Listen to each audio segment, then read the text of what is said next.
Doctor বা nutritionist কোনো major মিল নেওয়ার আগে বা পরে চা বা কফি খেতে না বলেন কেন? বিশেষ করে যখন কেউ অ্যানিমিয়া বা আয়রন ডেফিসিয়েন্সিতে ভুগছেন। চা এবং কফির মধ্যে থাকে একটা বিশেষ উপাদান, যেটি পলিফেনল।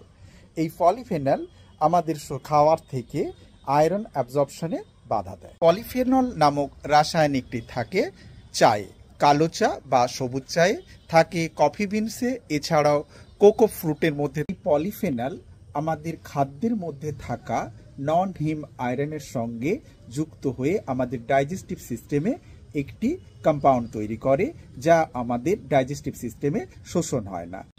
নন হিম আয়রন যা মূলত পাওয়া যায় ডাল, পালং শাক এবং সিরিয়াল থেকে। নিরামিষ খাবারের সাথে সাথে চা বা কফি পান করলে আমাদের শরীরের আয়রন অ্যাবজর্পশন 60 থেকে 70% কমে যায়। যারা অ্যানিমিয়ায় ভুগছেন তাদেরকে ডাক্তারেরা বলেন চা বা কফি অবশ্যই খাবেন, কিন্তু কোনো মেজর মিল খাওয়ার 1 ঘন্টা আগে এবং বা 1 ঘন্টা পরে। চা বা কফি অবশ্যই পান করুন। চা এবং কফি স্বাস্থ্যের পক্ষে ভালো, কিন্তু শুধু সময়টাকে বদলাতে হবে।